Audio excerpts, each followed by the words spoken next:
여러분 안녕하십니까? KBS 아메리카 뉴스입니다.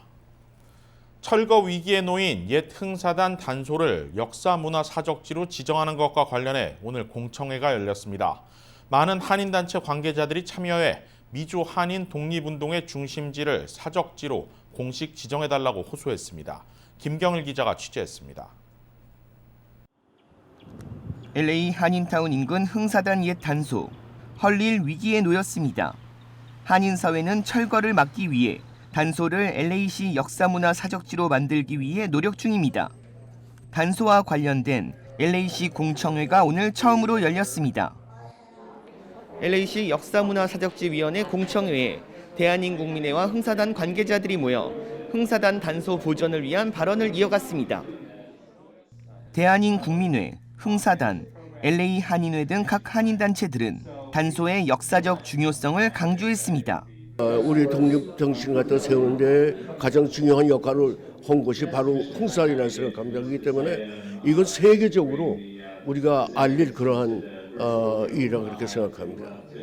옛 흥사단 단소를 매입한 부동산 개발자와 변호사는 흥사단과 안창호 선생의 한인사회 중요성은 이해하지만 당시 소유주는 흥사단이 아니었다고 반박했습니다.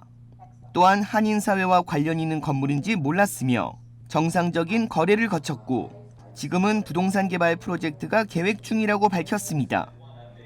이에 수많은 한인들은 각각의 주장으로 반박했습니다.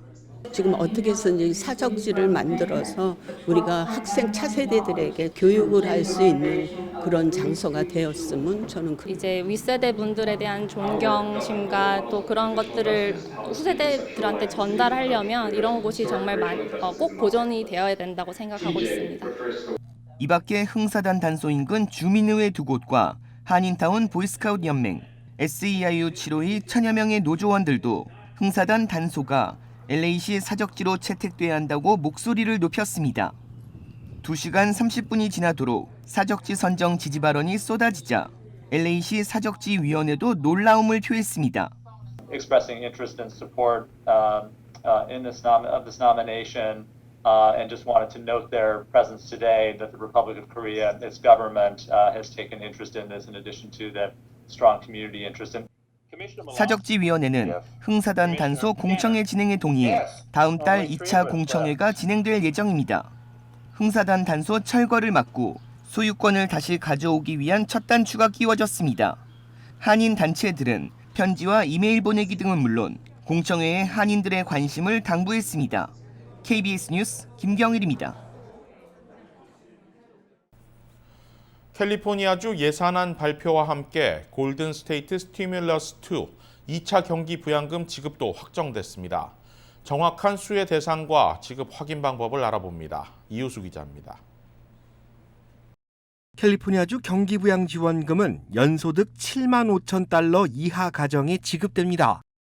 금액은 가구당 $600입니다. 자녀를 키우는 가정은 $500를 더 받습니다. 이럴 경우 최대 $1,100의 주정부 지원금을 받을 수 있는데 자녀가 많다고 더 많은 지원금이 나오는 것은 아닙니다.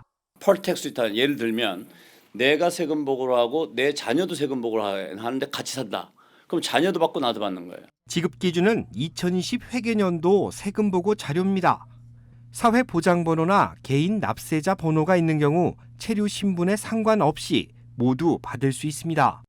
주정부는 수혜 자격을 확인할 수 있는 홈페이지를 운영하고 있습니다. 내가 얼마를 받을 수 있는지 몇 번의 클릭만으로 확인이 가능합니다. 캘리포니아주 경기부양지원금은 이르면 오는 9월 각 가정에 지급될 전망입니다. 만약 경기부양지원금을 받지 못할 경우 2021 회계년도 세금 보고를 통해 환급이 가능합니다. 납세자들이 알고 계셔야 될 것은 본인이 자격 기준에 해당이 되는지 안 되는지 만약에 받지 못했다 그러면 나중에 소득세 신고를 통해서 환불 신청하는 것을 잊어서는 안 되겠습니다. 주정부는 앞서 연소득 3만 5천 달러 이하 저소득층을 대상으로 1차 지원에 나선 바 있습니다. 이번에 중산층까지 혜택 범위를 확대하며 캘리포니아주 경기부양지원금은 전국에서 가장 높은 수준으로 올랐습니다. 경기부양지원금을 받기 위해서는 지난 한 해 동안 적어도 6개월 이상 캘리포니아주에 거주한 사실을 입증해야 합니다. 1년에 반년 이상을 다른 나라 또는 타주에 거주한 경우 이번 경기 부양 혜택에서 제외됩니다. KBS 뉴스 이우수입니다. LA 카운티 보건국이 결국 다시 마스크 착용 의무화 조치를 꺼내들었습니다. 일주일째 확진자가 1000여 명을 훌쩍 넘어서는 가운데 실내 마스크 착용을 권고해서 의무로 격상시켰습니다. LA 카운티 보건국은 오늘 코로나19 브리핑에서 코로나 확산 조짐이 심상치 않다며 카운티 내 모든 실내 장소에서 마스크 착용을 다시 의무화한다고 발표했습니다. 코로나19 백신 접종 여부와 상관없이 실내에 들어서는 모든 주민들은 앞으로 마스크를 반드시 착용해야 한다고 강조했습니다. 의무 조치는 이번 주 일요일이 시작되는 토요일 밤 11시 59분부터 발령됩니다. 카운티 보건국은 이와 함께 오늘 1,537명의 신규 코로나 확진자 수도 발표했습니다. 어제 1,315명에서 더 늘어난 수치로 최근 일주일 연속 1,000명 선을 넘었습니다. 확진자 증가율은 지난주에 비해 무려 83%나 뛰어올랐는데 지난 일주일 추세대로라면 일일 확진자 수가 2,000명 선을 넘는 것도 시간 문제로 보입니다. 카운티 보건국의 먼투 데이비스 박사는 대규모 재확산이 이뤄지기 전에 선제적 조치가 필요한 시점이며 현재의 확산 추세가 수그러들 때까지 마스크 의무 착용을 유지할 것이라고 밝혔습니다. 지난해 센서스 인구조사 집계 이후 10년 만에 한인타운 선거구 재조정 논의가 본격적으로 시작됩니다. 한인사회 염원인 타운 선거구 단일화가 이번에는 관철될 수 있을지 관심이 모아지고 있습니다. 현재 LA 한인타운은 10지구를 중심으로 동쪽으로 1지구, 서쪽으로 4지구, 북쪽으로 13지구 이렇게 4개 시의원 선거구로 분리돼 있습니다. 10년 전이었던 지난 2011년 한인사회를 중심으로 타운을 단일 선거구로 지정하자는 노력이 전개됐지만 타 커뮤니티와 각 지역구 시의원의 이해관계에 밀려 무산된 바 있습니다. 이 때문에 매번 선거에서 한인사회의 투표 결집력이 약화되고 나아가 한인 선출직 정치인 배출에도 어려움을 겪어왔습니다. 그리고 10년이 지난 올해 선거구 재조정에 대한 주민공청회가 각 지역구별로 진행됩니다. 오는 29일 13지구 공청회를 시작으로 4지구와 1지구, 10지구가 순차적으로 공청회를 개최할 예정입니다. 이에 한인사회는 다가오는 선거구 공청회에 앞서 여러 단체들이 연합해 한인타운 지역 주민들의 의견을 수렴하는 별도의 커뮤니티 공청회를 개최할 예정입니다. LA 한인회와 KYCC, 노동연대 키와 아시안 정의진흥연대 등이 공동 개최하는 코리아타운 지역 커뮤니티 공청회에서는 선거구 재조정의 중요성과 절차, 과정 등을 설명하고 지역 주민들이 직접 의견을 발표하는 순서로 진행됩니다. 이번 커뮤니티 공청회는 누구나 참석이 가능하며 한국어와 영어, 스페니쉬로 통역도 제공됩니다. 베트남 전쟁에 참전한 한국군 참전용사들에게도 미군 참전용사와 마찬가지로 동일한 추모 안장 혜택을 받도록 하는 결의안이 가주 상원위원회를 통과했습니다. 최석호 캘리포니아주 하원의원이 발의한 의회 합동 결의안 AJR 10은 베트남전 참전 이후 미국 시민이 된 한국군 참전용사와 베트남 참전용사에게도 동일하게 국립묘지 안장과 추모 혜택을 받을 수 있도록 연방정부에 촉구하는 내용을 담았습니다. 결의안에는 미국의 요청으로 베트남전에 참전한 한국 참전용사가 32만 명에 달하며 이 중 5,099명이 전사하고 만여 명이 부상을 입었다는 내용이 담겼습니다. 이후 미국인으로 귀화한 한국 참전용사들은 현재 3,000명에 달한다며 그럼에도 이들이 미군 참전용사들과는 달리 국가적 예우나 추모 혜택을 받지 못하고 있다는 내용도 포함됐습니다. 결의안을 발의한 최석호 하원의원은 결의안이 미군과 함께 싸운 한국과 베트남 참전용사들을 기리는 첫 걸음이 될 것이라고 소감을 밝혔습니다. 상원위원회를 통과한 결의안은 이제 상하원 전체 회의로 넘어갑니다. 의회 합동 결의안 형태로 발의된 만큼 현재로선 최종 채택될 가능성이 높습니다. 한 재소자가 교도관에게 욕설과 함께 달려들다 제압당하는 영상이 공개됐습니다. 이 재소자는 지난 2018년 더글라스 고등학교에서 총기를 난사해 17명의 목숨을 앗아간 용의자입니다. 캘리포니아에서는 팔로스버디스 인근 해안가에서 불법 이민자들을 태운 밀수선이 적발됐습니다. 미국 내 화재 소식 박시몬 기자입니다. 붉은색 수의를 입은 남성이 교도관을 향해 욕을 하더니 이내 덤벼듭니다. 결국 두 사람은 몸싸움을 벌입니다.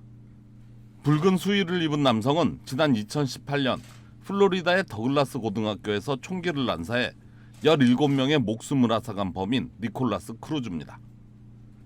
이후 크루즈는 교도관에게 제압당하며 사태는 마감됩니다. 이 영상은 팬데믹으로 미뤄졌던 판결을 위해 총기 난사 사건 이후 처음으로 법정에선 크루즈의 정신 상태를 파악하기 위해 공개됐습니다. 크루즈의 변호인은 평소 교도관이 크루즈를 부당하게 대했으며 싸움 당시 부상을 입었다고 주장했으나 판사는 의료 기록을 요구하며 결과를 금요일로 미뤘습니다. 한편 크루즈의 더글라스 고등학교 총기 난사 사건의 재판 날짜는 아직 정해지지 않은 가운데 살인 혐의로 유죄가 결정될 경우 사형이 선고될 수 있습니다. 어제 오전 8시 40분쯤 팔로스버디스 인근 해안가에 보트 한 대가 떠내려왔습니다. 신고를 받고 출동한 경찰은 보트에 있던 12명을 찾아냈으며 이들은 불법으로 미국에 입국하던 서류 미비자들로 드러났습니다. 이번 사건으로 미국에 거주하고 있는 과테말라와 엘살바도르 출신 불법 이민자 역시 밀수 혐의로 기소됐습니다. 미 서부 지역의 산불이 계속해서 번져가고 있는 가운데 오레곤 지역의 산불은 뉴욕시보다 더 큰 면적을 태우고 있습니다. 산불 지역에 살고 있는 한 노부부는 지역 경찰의 대피 명령에도 불구하고 자신들이 키우고 있는 고양이를 찾기 위해 대피를 미루다가 결국 집을 떠났습니다. 이후 부부는 화염이 휩쓸고 간 마을을 다시 찾았는데 다행히 고양이는 그곳에 있었습니다. So we got there, the other cat was inside, fine, refrigerated because we're off the grid. Everybody else lost power out there. Our refrigerators were working and this. Running water. 결국 이들은 고양이를 찾아 그곳을 떠났으며 산불 지역에서 가장 마지막으로 대피했습니다. KBS 뉴스 박시몬입니다. 뉴욕 맨하튼 지역의 상가 임대료가 10년 만에 최저 수준으로 떨어졌습니다. 팬데믹 이후 문을 닫은 업소들이 늘면서 공실률 증가가 임대료를 낮춘 것인데 신규 임대를 희망하는 사람들에게는 기회가 되고 있습니다. 제휴사 뉴욕 KBTV의 보도입니다. 올해 맨해튼 상가 임대료 제시액은 전년 대비 10.7% 감소해 스퀘어피트당 평균 $615로 10년 만에 최저치를 기록했습니다. 특히 소호 스프링 스트리트의 임대료는 22.9%로 가장 크게 떨어졌고 뒤이어 타임스퀘어 역시 22.5% 감소했습니다. 임대 계약 속도 역시 지난 8분기 동안 하락했고 비어있는 1층 점포는 290개로 역대적인 숫자를 기록했습니다. 임대주들은 점포 보수 비용 지원, 무료 임대기간 등을 활용해 세입자를 유치하려 노력 중입니다. 상업부동산 서비스협회는 맨해튼에서 올 2분기 가장 많았던 임대계약건이 요식업 사업장이라고 발표했습니다. 자료에 따르면 23건의 레스토랑이 계약했고 의류사업장, 보건서비스와 보석상점 등이 뒤를 이었습니다. 시장조사업체 데이터 이센셜에 따르면 팬데믹으로 인해 작년 3월 이후 미국 내 총 77만 9천 개의 음식점 중 8만 개 음식점이 영구적으로 문을 닫았습니다. 정상화가 진행되면서 위축된 시장을 기회로 삼아 업계에 진입하려는 시도들이 나타나고 있습니다. 또한 팬데믹 동안 문을 닫은 음식점 공간을 계약해 큰 공사 없이 들어올 수 있다는 점이 요식업 계약 증가에 힘을 보탠 것으로 보입니다. KBTV 뉴스 김현지입니다. 예상을 깨고 깜짝 반등했던 미국의 실업수당 청구 건수가 다시 감소했습니다. 연방노동부는 지난주 신규 실업수당 청구 건수가 36만 건으로 집계됐다고 밝혔습니다. 깜짝 증가세를 기록했던 전주보다 2만 6천 건이 감소한 결과로 코로나19 사태 이후 최저치 기록을 갈아치웠습니다. 최소 2주간 실업수당을 청구하는 계속 실업수당 청구 건수도 12만 6천 건이 감소해 324만 건으로 집계됐습니다. 정부의 각종 실업급여를 받는 전체 미국인 수도 1,420만 명으로 전주보다 45만 명 줄었습니다. 이 같은 수치 감소는 백신 접종과 경제활동 재개에 힘입어 여행과 레저 등의 수요가 살아나면서 고용시장이 활기를 띠고 있는 데 따른 것으로 풀이됩니다. 또 미국 내 26개 주가 연방정부의 추가 실업급여를 더 이상 지급하지 않기로 한 것도 고용 개선에 도움을 준 것으로 보입니다.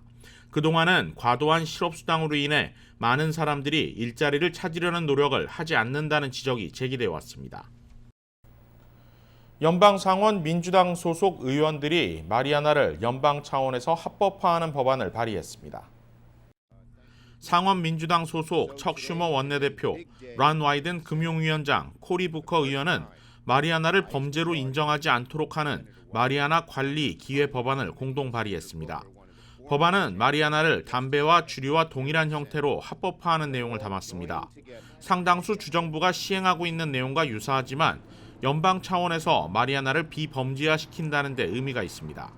그래서 법안에는 비폭력적인 마리아나 범죄에 대한 연방기관의 기존 유죄 판결을 지우고 과거 기록 역시 봉인할 수 있는 내용도 추가됐습니다. They have a very severe criminal record they have to live with their whole lives. Tougher to get a job, tougher to get credit, tougher to live a normal life. The waste of human resources because of the historic overcriminalization has been one of the great historical wrongs for the last decades. And we are going to change it.